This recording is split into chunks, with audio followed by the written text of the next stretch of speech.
कौन है महंत बालक नाथ जिनके राजस्थान के मुख्यमंत्री बनने की चर्चाएं फिलहाल बहुत तेज हो गई हैं? क्यों इन्हें योगी आदित्यनाथ 2.0 कहा जा रहा है? क्या है इनका योगी आदित्यनाथ के साथ रिश्ता?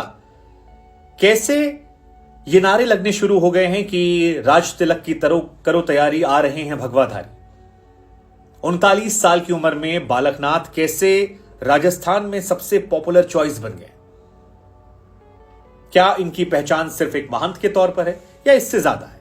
क्योंकि आपको जानकर हैरानी होगी कि बालकनाथ योगी जो हैं वो सिर्फ एक मठ के महंत नहीं हैं, सियासतदान नहीं हैं, बल्कि यूनिवर्सिटी से चांसलर हैं। इस बार विधायक बने हैं, लेकिन विधायकी के साथ साथ वो राजस्थान के अलवर से सांसद भी हैं।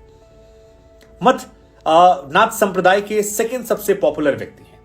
बहुत सारी सिमिलैरिटीज इनके और योगी आदित्यनाथ के बीच में हो। और जब अधीर रंजन चौधरी ने सार्वजनिक तौर पर कहा कि ये सांसद महोदय जो हैं ये अब मुख्यमंत्री बनने वाले, तो चर्चाएं और तेज हो गई।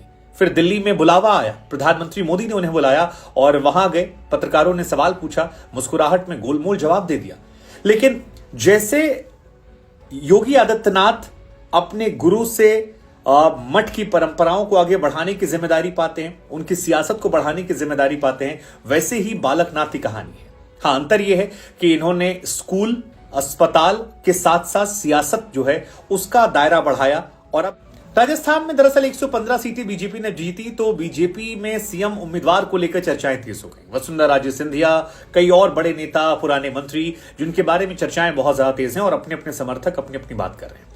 लेकिन बालकनाथ पर नजर इसलिए आती है क्योंकि बालकनाथ में योगी आदित्यनाथ दिखाई पड़ते हैं। और 39 साल का एक व्यक्ति जो मठ का महंत है, यूनिवर्सिटी का चांसलर है, अलवर से सांसद है, तिजारा से विधायक है, उसकी कहानी जब लोग सुनते हैं तो काफी सिमिलैरिटीज नजर आती है और एक भविष्य की उम्मीद नजर आती है, योगी आदित्यनाथ जैसी उम्मीद। इस कहानी में हम आपको बताएंगे सब कुछ उनके बारे में। 16 अप्रैल वो तारीख थी जब 1984 को राजस्थान के अलवर में उनका जन्म होता है।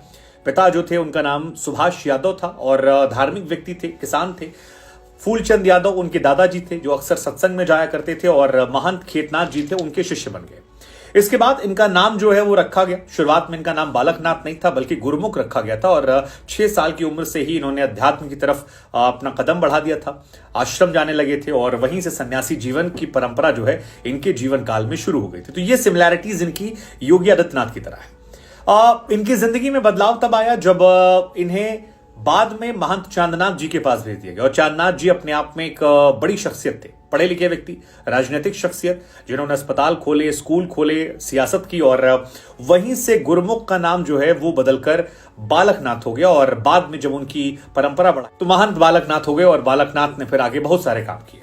अब चांदनाथ जी जो हैं वो दिल्ली यूनिवर्सिटी के पढ़े थे। उन्हें समझ थी कि महंत के साथ साथ स्कूलों को बढ़ाना है, कॉलेजेस को खोलना है। और बहुत सारे स्कूल कॉलेजेस जो हैं उनकी तरफ से खोले गए हैं। कई सारे स्कूल कॉलेजेस को हरियाणा सरकार ने मान्यता दी। चांदनाथ जी जो है इसके कुलपति बन गए। इसके बाद रोहतक में अस्पताल भी उनके चलते हैं। हनुमानगढ़ में उनके 5 चैरिटेबल अस्पताल चलते हैं।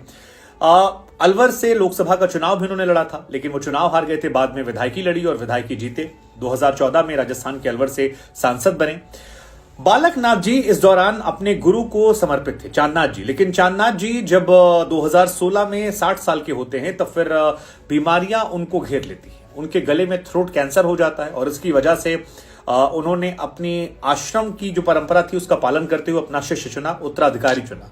और इस उत्तराधिकारी में इनको चुना गया, जिसमें बालकनाथ जी को 2016 में उत्तराधिकारी बना दिया गया। फिर 2017 में 17 सितंबर 2017 को इनकी डेथ हो जाती है, जिसके बाद पूरी विरासत जो थी, यानी स्कूल, कॉलेजेस, अस्पताल और सियासत, ये सब कुछ बालकनाथ जी को मिला। जब वो इस पद को ग्रहण करने वाले थे तब उनके कार्यक्रम में योगी आदित्यनाथ, बाबा रामदेव, तमाम लोग आए थे और वहीं से इनकी शुरुआत जो है वो बढ़ती चली गई थी। चांदनाथ जी के निधन के बाद न सिर्फ मठ की परंपरा, महंत की परंपरा, बल्कि सियासी परंपरा को भी। फिर साल 2019 आया जब बालकनाथ जी को चुनाव लड़ने का मौका मिला। अलवर से लोकसभा चुनाव लड़े और भारी भरकम वोटों से जीत के 3 लाख वोट से जीते थे, जो अपने आप में रिकॉर्ड है। विधायकी तो उन्होंने सिर्फ 6-7 हजार वोट से जीती है, लेकिन लोकसभा चुनाव में उन्होंने कांग्रेस के एक मंत्री थे भंवर सिंह, उनको हराया था। और जाहिर सी बात है कि इसमें नरेंद्र मोदी जी के लेकर जो लोकसभा चुनाव में एक अटेंशन होता वो भी फायदा मिला था। लेकिन नाथ संप्रदाय से आते हैं और शैव संप्रदाय से मनाता है। इनके बिखरे स्वरूप को कहा जाता है कि गोरखनाथ जी जो थे उन्होंने विस्थापित किया था, और इनके प्रथम जो हैं वो नाथ आदिनाथ जी को माना जाता है। योगी आदित्यनाथ जो हैं वो भी यहीं से आते हैं।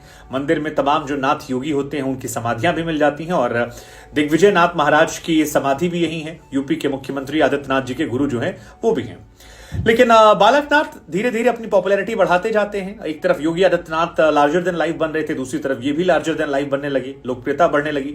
शुरुआती दौर में रोहतक के अलावा हनुमानगढ़ स्थित आश्रम में थे, लेकिन फिर धीरे धीरे जब पॉलिटिक्स में इनकी दिलचस्पी बढ़ी तो फिर अलवर में जाकर ये रहने लगे, और फिलहाल दिल्ली भी इनके लिए बहुत दूर नहीं है।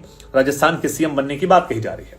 हालांकि कई बार ये विवादों में भी रहे, जैसे कि एक बार एक अधिकारी को हड़काने की बात थी। डीएसपी को पुलिस थाने में घुसकर इन्होंने हड़काया था काफी ज्यादा।